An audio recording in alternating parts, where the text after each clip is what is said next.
What's up, guys? It's Shreyas Laddha, and I have my guy Carter Stanley, and it's another episode of Rock Chalk Film Room. It's a big one. They play Illinois on the road in Champaign.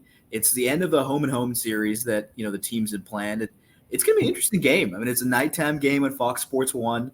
It's a game that I think if Kansas doesn't play their A game, as I was telling Carter, it could go the other way. I think Kansas is the better team, but there are certain things that Kansas has to do that we're going to get into for them to really kind of thrive. Yeah, no doubt. I think this is a big time game for Illinois.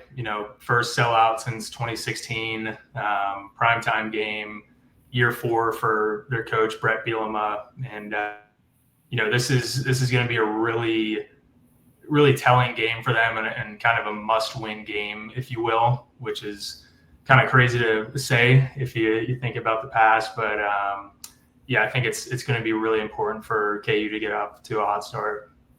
I think you said it best. I mean, like we talked about the physicality of this defense and the offensive line on Illinois' increase. That's been the word of the week, really, from the KU guys. It's been physicality. They're bigger, they're stronger, they're better. I mean, last year they barely beat Toledo. This year they came out, against Eastern Illinois, who's predicted to finish second in their conference, 45-0. Like, that is already a better start than last year. And I think for me, on the offensive end, it starts with Devin Neal and Daniel Highshaw. You want them to make their jobs and make Jalen Daniels' job much easier. You look at what he did last week against Lindenwood. He had 112 on the ground, 2 touchdowns and a half. I don't expect that in the first half. But I mean, like a play like this, you get a lot of chunk yardage. That's 10, 15 yards. And for a guy like Jalen, who's still, kind of getting back to his old self, and you saw it in the game against Lindenwood, I think it's important that, you have these kind of plays where Daniel and Devin are giving you 4, 5, 6, 7 yards just to make his job easier and soften up that offensive line that looks beefed up. For sure. Yeah, I think Illinois, super physical team. Any team that Coach Brett Bielema has coached past 20 years, they've been known for massive offensive linemen, great running backs, good tight ends, and great defense. So, I think as far as the KU offense, last year we did a great job of starting fast, getting out to a lead. I think it was 28-7 at halftime. And this team, Illinois, they're not the type of team that's built to come from behind. So if we could just get some explosive plays and get points on the board, get out to a lead, I think that's going to be a huge advantage. No, I 100%. And, obviously, looking back on, and we had a fan ask this question, the offensive line against Lindenwood dominated. I think they did a good job, obviously smaller opponents, but they did a really good job of kind of dictating where they want to be, especially as the game went along. I don't remember if Jalen or any of the quarterbacks got sacked at all. I don't think any of them did. Obviously, inferior competition, Lindenwood. Illinois can be bigger, better, faster, quicker, everything you can think of. But, I think it starts with both ends. The defensive and offensive line for Kansas is going to be probably the key to winning or at least getting out to a big lead, like you said. And I think a big way to do that is have plays to kind of soften up the defense a little bit. I mean, we see this right here. Jalen passes it to Grimm. He gets a nice little 10, 15 yards, shiftiness. I expect a lot of screen plays to Daniel Highshaw, Luke Grimm, Devin Neal, guys who can kind of just take the ball and run and give you 4, 5, 7, 8 yards. I don't expect a ton of deep shots just because of the fact of the physicality that they have. But, this kind of stuff is the stuff that sets up the deep shots that Jalen Daniels loves to do. Yeah, no, for sure. I think this definitely isn't a game where we want to get into an arm wrestling match. They're like we mentioned, Illinois, they're super physical, and by doing the screens, that kind of just offsets the pressure and offsets guys just screaming into the box. So I think we did a really good job of that last year. We saw some jet sweeps, some screens, some quick developing play action plays. And, I think we got to do more of that this year. It's not a game where we could just line up and run power and inside zone the whole time. We definitely have to get creative to make the job easier for the offensive line. 100%. I'm curious to see what you think this Illinois defense is, going to do. And even with this offense, and we can see what happens, like Luke Altmaier, he's a veteran quarterback. He's a guy that's been there for a while. He had an up and down year last year, 13 touchdowns, 10 picks. Not a great year, but he can run, and I think that is such a vital thing to remember for this Kansas team is that this guy can run with the ball, because last year he ran for a 70-yard touchdown. That Kansas has struggled with, last year was containing scrambling quarterbacks.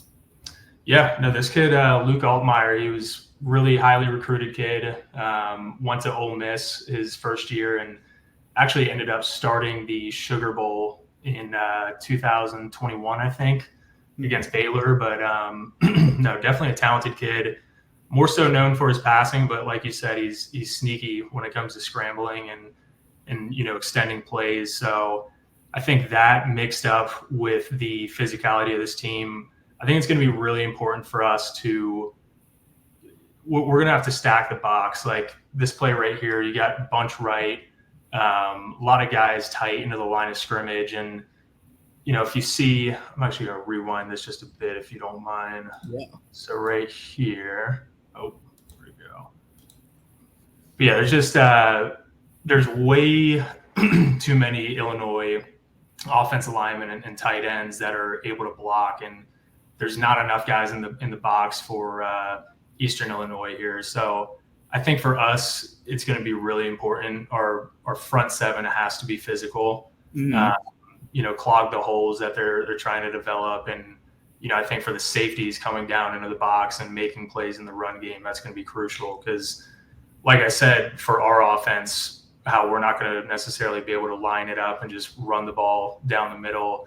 Illinois, they're not going to be able to get in the spread offense and just chuck the ball deep, right? Like that's not what they do. So I think a lot of things is just gap discipline for our defense. Have to be disciplined with their gaps and not get misaligned, and just being able to make tackles when it's your time one-on-one with this big back who's 6'3", 250. By the way.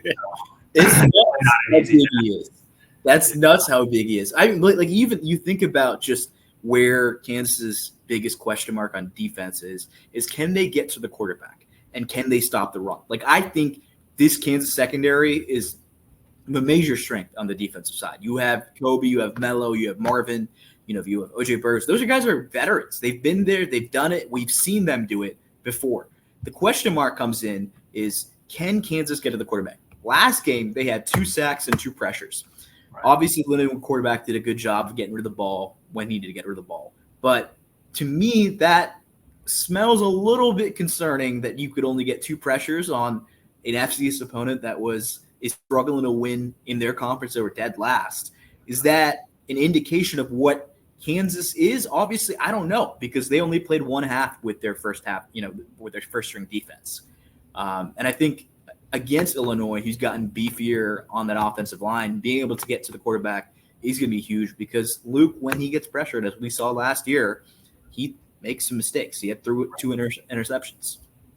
Yeah, no, definitely. I think pressure is going to be huge. And again, it's really not going to be too big of a deal, I think, if we can't stop the run, because if we can't stop the run, they're just going to run the ball. That's what they love to do. That's what they want to do every game. So it's so important for us to start fast on offense, hopefully get out to a lead and put them in a position where they have to come from behind, air it out. And that's where I think we could see our defense get some pressure and, force some mistakes.